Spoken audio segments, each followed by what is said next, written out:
This video will further speed up the process of new script creation. Do you find that you make same changes every time you create a new script? Do you instinctively add a namespace or delete update events functions? Save yourself a few keystrokes and create a consistency across the team by setting up the scripts template for your preferred starting point. Every time you create a new script or shader, Unity uses templates stored at this location.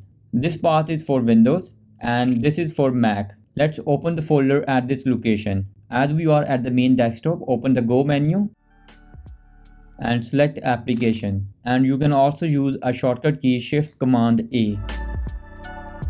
And here let's find the Unity folder. It's a Unity hub, we need a folder.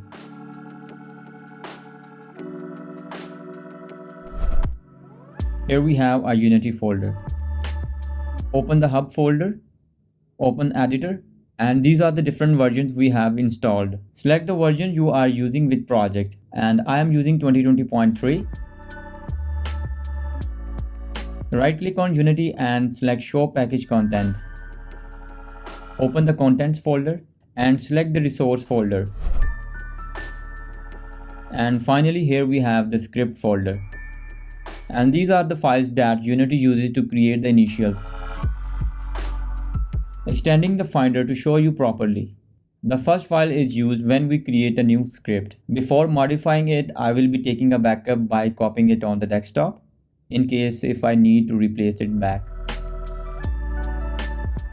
And the next step is open this file in a Visual Studio. So I guess now you recognize this is the file used by Unity when we create a new script. You see the namespaces and the start and update method. Creating a new folder to test the script templates. Naming this folder as script template. Before modifying the script template, let's see what we get when we create a new script. Created a default new script. Keep the default name and open the script. And this is what we get every time. Every time while creating a new script, I don't need this update method. And also removing the first two namespaces. And that's what I want to get when I create a new script. Open the script template and match with what you want to get. In the template script, we are removing these. And we don't need the update method as well. Clean up the extra space. And I would like to add a comment at the top. Modified template by Tanvir. Saving this template and switching back to Unity. If you want to create anything inside a specific folder, select the folder. I'm selecting a script template and creating a new script. We have new script behavior 1.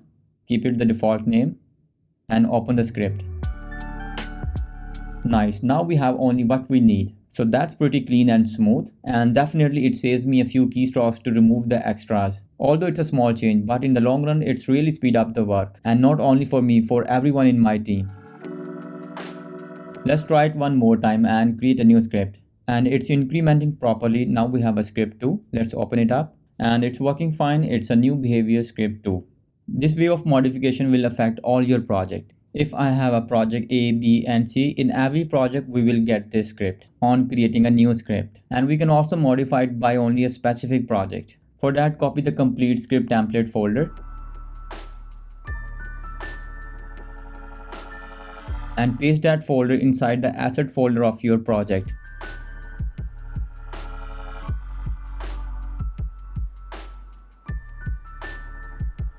Here we have the script folder. Open the script folder and open the first script 81. I have already modified a bit by removing the comment from the start method. Save the template and switch back to Unity. Selecting script template to create a new script inside it. And creating a new C# script. And now we have a script number 4 that is further modified specific to our project. This way it's overriding the default template.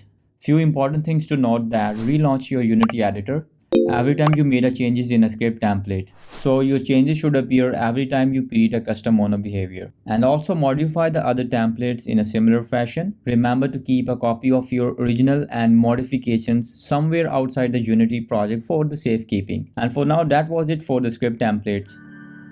I hope this video helps you. If you have any question, you can always ask me. Thank you for watching and I see you in the next.